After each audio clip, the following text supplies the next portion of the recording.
Hello, everyone, and welcome to Slash Film Daily for Wednesday, June 12th, 2019. On today's episode, we're going to be talking about the latest film and TV news. My name is Ben Pearson. I am the senior writer at slashfilm.com, and I am joined on the podcast today by Slash Film weekend editor Brad Oman. Hey, that's me. And writer Chris Evangelista. Hello, folks. All right, guys, I think this is going to be a relatively short episode of the podcast today. We did a big water cooler episode yesterday, jumping back into the news today, so let's get right into it. So, Chris, the Swamp Thing show for DC Universe, we've talked about this show a little bit, and the troubles that it was having, and the fact that it was, I don't actually remember if we talked about that it was canceled, like, basically the day that it premiered, but give us a little bit of background on the show, and then the latest news that we know about it. So the Swamp Thing show, even before it aired, there was something amiss. It was originally supposed to have, the first season was supposed to have 13 episodes, and they were almost done filming, and then DC Universe / Warner Media cut the episodes down to 10, which caught almost everyone involved with the show by surprise. Like, they're members of the cast were going on Instagram being like, what's going on? Why are they sending us home? And when that happened, we all started theorizing, is this show in trouble? But perhaps to counter that, the same day that news broke, DC Universe put out a trailer to be like, no, the show is fine. Here it is. It's really happening. And that sort of calmed everyone down, and everyone just assumed, all right, I guess it was just some weird thing that happened. So the show premiered. It aired one of its 10 episodes, and then it immediately got canceled. And this caught the film community, the TV community, completely off guard, because shows get canceled all the time, but it's very rare that something gets canceled almost immediately like this. And apparently we weren't the only ones caught off guard by this, because there's a new article in Business Insider where people involved with the show, producers and crew members, talk anonymously about how just completely blindsided they were by this news. No one involved with the show apparently thought this cancellation was coming. Not only that, but they had like an entire 3-season arc planned out. Everyone was just assuming the show was going to last, and it clearly didn't. And the first season will air in full, but that's it. And there's rampant speculation about why this happened. When it got canceled, there was this Twitter thread going around saying the cancellation was due to this huge tax error. But a few days ago, Deadline kind of debunked that, saying that's actually not what happened. And in this article, there's a few theories going around, one of which is that Warner Media is probably just going to shut down DC Universe entirely, or sort of roll it into their upcoming streaming service. So right now, everything is kind of up in the air. I have a feeling that is what's going to happen, and if it is, we'll probably find out sooner rather than later, because the Warner streaming service is coming relatively soon. But as of now, Swamp Thing is the first casualty of DC Universe. Yeah, it's like a sort of a fascinating story, because this was not just like some throwaway show. James Wan, who directed Aquaman for Warner Brothers, was producing this, or executive producing it. So and Lynn Wiseman, who's like say what you will about the quality of the movies that he's made, he's like actually a known quantity in Hollywood, was directing the pilot. And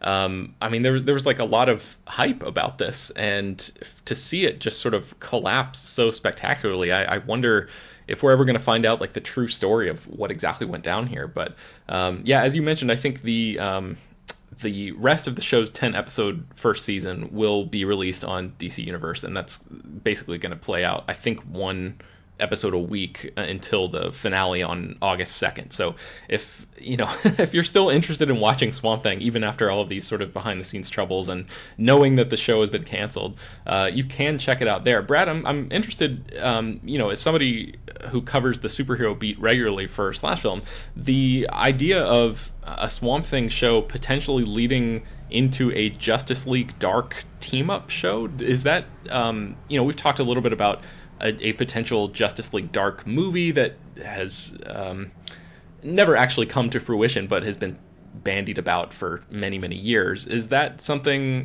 being presumably more familiar with those characters than I am, is that something that you'd be interested in seeing in, an alternate universe where Swamp Thing wasn't immediately canceled? I'm not as familiar with Justice League Dark as I am with other sects of the DC Comics universe, but I've always been interested in seeing a different team come together than your signature Justice League with Wonder Woman, Superman, and Batman, simply because I like to see some of the characters that are lesser known get the spotlight, because it means we might get something a little bit different from the usual superhero story scenarios that constantly play out at the summer box office. So my only hesitation is that this is something that's for DC Universe, and so far Titans didn't really seem to be that great. I've heard Doom Patrol is good, but again, I'm still kind of just turned off by the idea of that, like, all these DC Universe shows still feel a little bit cheap, and it's the same kind of thing that has kept me from really buying into any of the DC TV shows that are on the CW. It's, if I want to see a superhero movie, I want to see a full budget thrown at it, and I don't want it to feel like it's being cheapened at all. And even though it seems like DC Universe is throwing maybe a little bit more money at these shows than the CW does on a network budget, it still feels, less than what I want to see from characters that deserve and need, strong visual effects and production design and all that thing. Yeah. And as Chris mentioned, the Warner Media streaming service I think it's supposed to be launching in beta at the end of this year and officially launching in 2020. So we'll have to see if they end up rolling DC Universe into that or getting rid of it entirely or finding some sort of middle ground there. Let's move on to our next story, and that is some changes in the works at Sony Pictures Animation. Brad, what's going on over there? Yeah, so Sony Pictures Animation had great success last year with the release of Spider-Man Into the Spider-Verse, and it seems like that has maybe inspired them to take a look at their animation slate and branch out a little bit from the usual family-friendly fare that they've been trying to make alongside other major animation studios. When it comes to animated movies, there's usually really not a lot of projects that are made that are geared more towards adults. Animated movies are much more frequently made for family-friendly entertainment. So Sony Pictures Animation is looking to push their way into more adult skewering projects, especially in their feature film territory, and continuing to expand that same vibe in television as well. And that includes a variety of different projects that they are currently working on, which includes a revival of the Boondocks that involves the original series creator, a superhero comedy series called Super Bago, an anthology horror series called Hungry Ghosts, and 2 feature films from Jendy Tartakovsky, one being an action-oriented series called Black Knight, and another comedy called Fixed that will be the Sony Pictures Animation's first R-rated movie.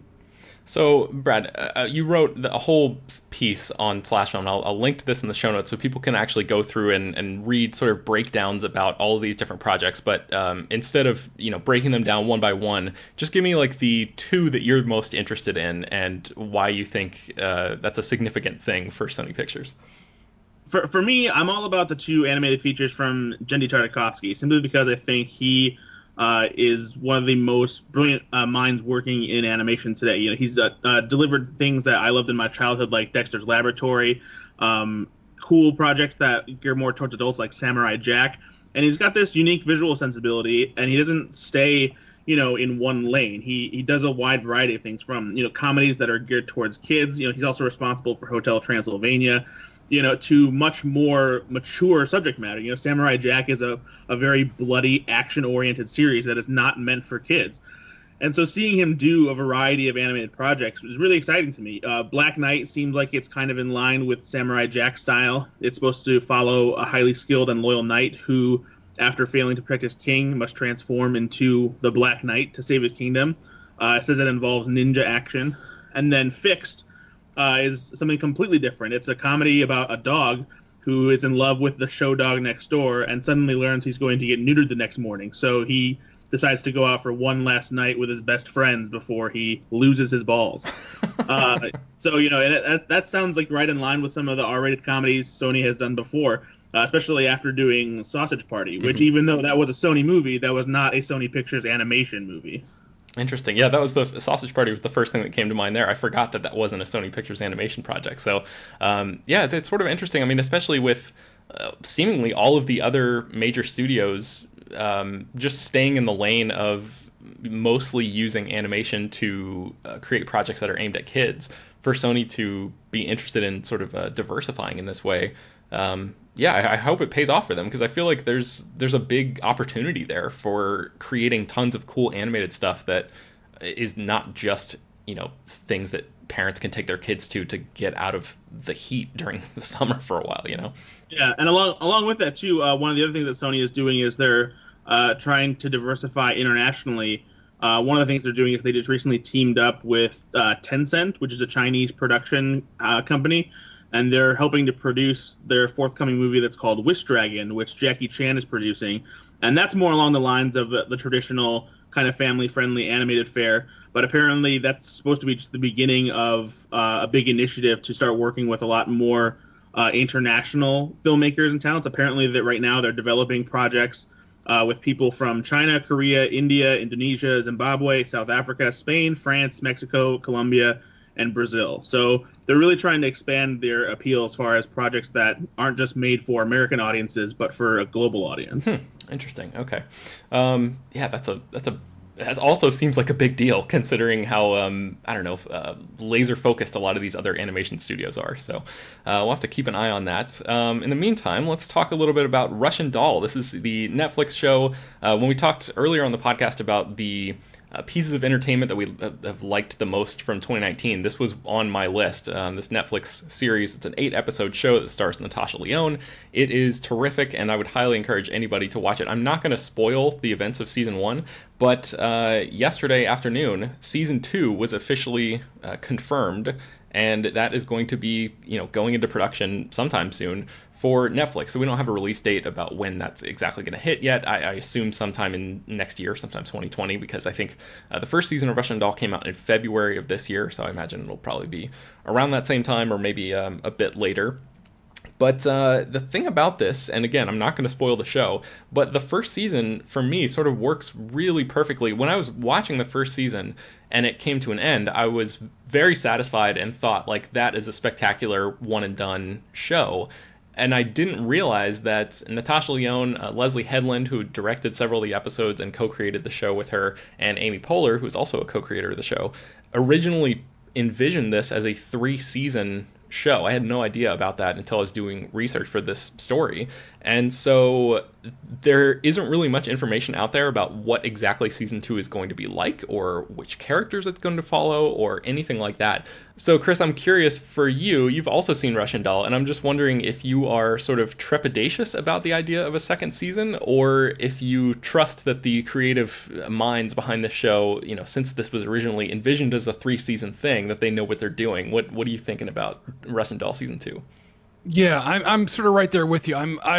I loved the first season. I actually think it's probably like the best Netflix original yet. It's probably like the best one, and it's so well done, and Natasha Lyonne is fantastic. And so on one hand, I'm excited to get more of that creative team and Natasha Lyonne handling it.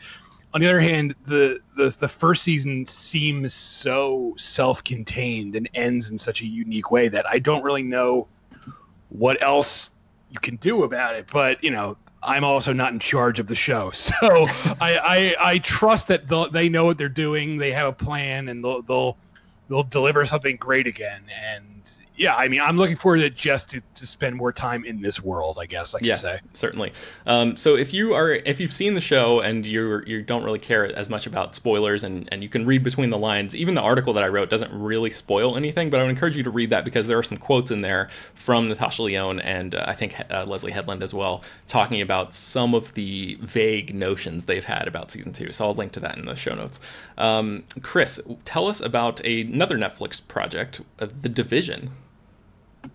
Yes, The Division is it's a online video role-playing game, and it's one of those games that has Tom Clancy's name in front of it, even though I'm sure he had literally nothing to do with it. Also, he's dead now. So the Division, the idea of a Division movie has been kicking around since at least 2016, and at that time, Jake Gyllenhaal and Jessica Chastain both became attached to the project.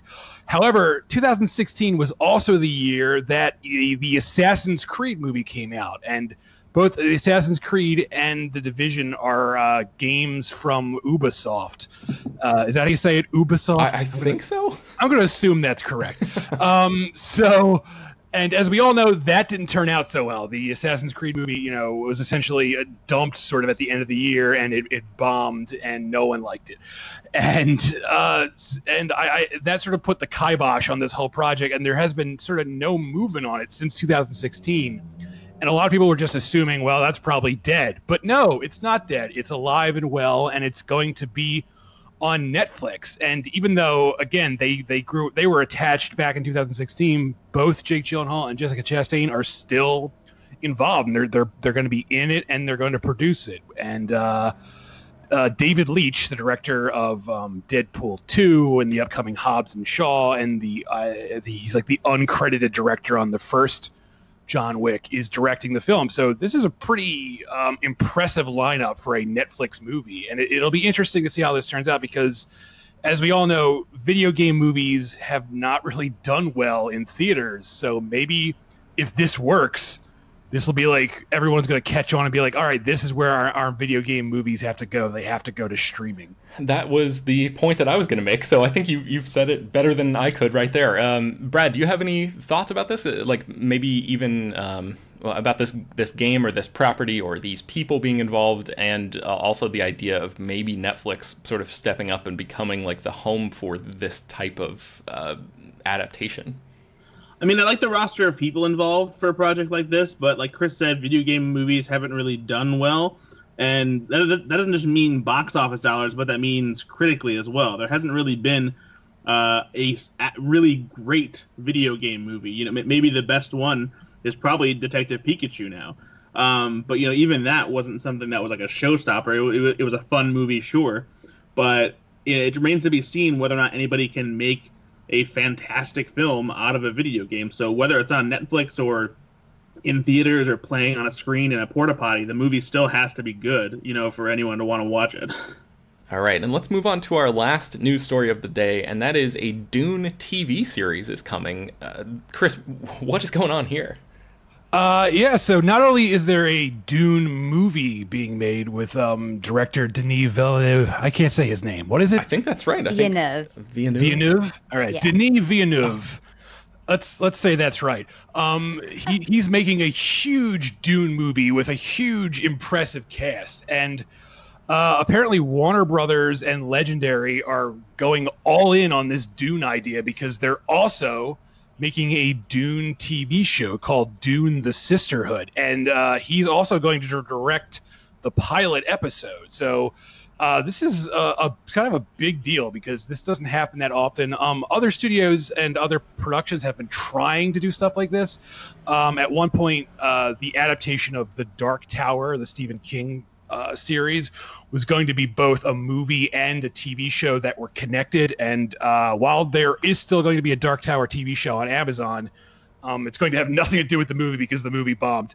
And another Stephen King property, The Stand, was going to have a Showtime miniseries that would lead into a film adaptation, and that didn't come to pass either. And now they're turning The Stand into a CBS All Access show. So other people have been trying to do something like this, but this is, as far as I know, is like the first like synergy thing that's happened, where they're doing both the movie and a TV series that's in the same world as the movie at like the same exact time with the same exact creative team behind it. So this is pretty it's pretty gutsy for them, because it all hinders on the idea that people are going to love the Dune movie. Like if the Dune movie comes out and it bombs, I don't know how this is all going to turn out, but I guess they're very confident that people are going to really want to spend time in this world. Yeah, I think you're right, and I think for all of us who are looking at this from the outside and just on a business level, it does seem a little risky, but it also, I think, bodes very, very well for the Dune movie.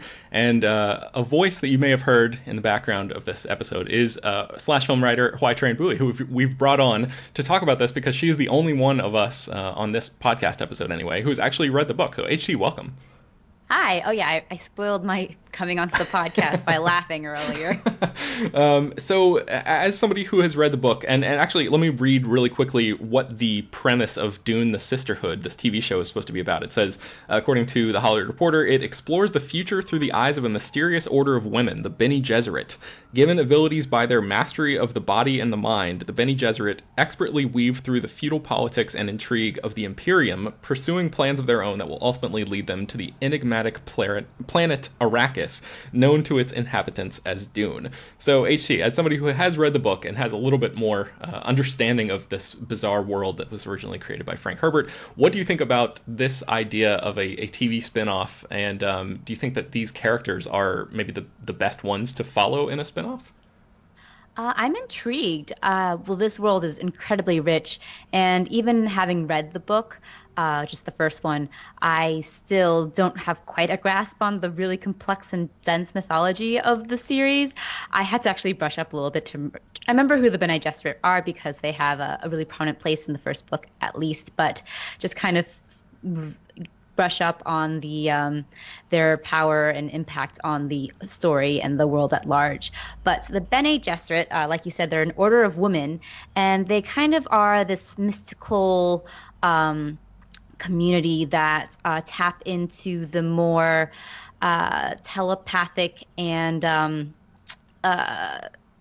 future seeing aspects of humanity. So basically in Dune, the spice basically allows humanity to tap into all their innate qualities, and in some cases that has people going into their more logical qualities, and you see people who are basically human computers like the Mentat.